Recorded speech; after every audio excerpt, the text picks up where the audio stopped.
Suatu ketika saya itu merenung ya, merenung-renung, sambil ngopi, sambil merokok, terenung-terenung, memikirkan banyak hal. Nah, tibalah pada saatnya saya itu minum kopi, kopi ya tidak sebut merek ya, kopi es lah, tidak disebut merek.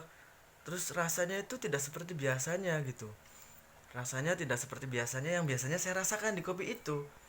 Ternyata saya habis memakan sebuah coklat wafer lah, wafer ada coklatnya, atau ya wafer lah ada coklatnya, dan saya tidak sebut merek ya.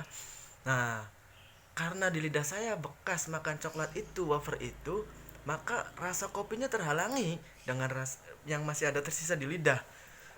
Seperti halnya kalau kalian minum jamu, habis minum jamu terus makan yang manis-manis, itu masih kurang full rasanya seperti biasanya gitu.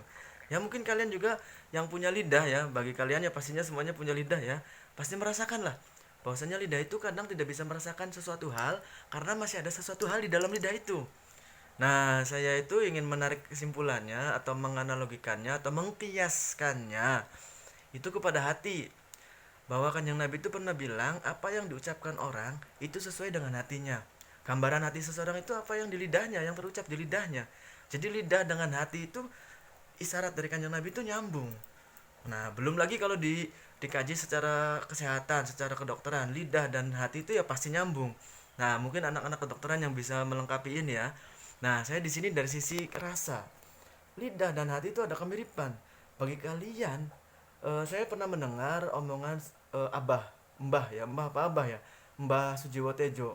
Kalian bagi yang pecinta jancuker itu pasti tahu lah. Ucapan Mbah Sujiwo Tejo itu begini ya. Pada orang yang sakit hati itu ada satu obat dan ada satu olahraga. Orang yang sedang sakit cinta, sakit hati, sakit karena kekasih, ada satu obat dan ada satu olahraga. Obatnya itu adalah melupakan dan olahraganya adalah memburu pengganti yang baru.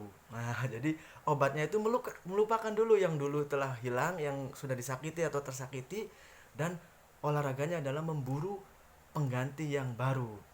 Nah, ditarik dari omongan beliau, ditarik ke tadi lidah dan hati, sama saja.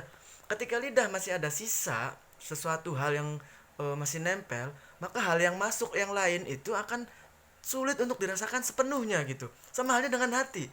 Kalau hati telah berhubungan dengan A, kekasih A misalkan, lalu setelah ditinggalkan, A itu pergi, sudah putus misalkan, A itu pergi, jangan coba-coba kalian memasukkan B, C, D sampai Z sebelum A ini benar-benar sudah hilang dari hati kalian. Nah, itu pesannya ya. Karena apa? Nanti B, C, D yang akan datang itu akan sulit dirasakan secara full keindahannya, keistimewaannya, kenikmatannya, karena masih ada sisa-sisa dari A itu ya. Akan sulit. Kasihan yang B, C, D-nya, kasihan. Karena kebanyakannya seperti itu ya. Kalian mungkin yang ahli percintaan lebih paham dan lebih merasakan ya bahwasanya kalau kita belum bisa melupakan orang yang terdahulu, susah untuk menerima orang yang akan datang.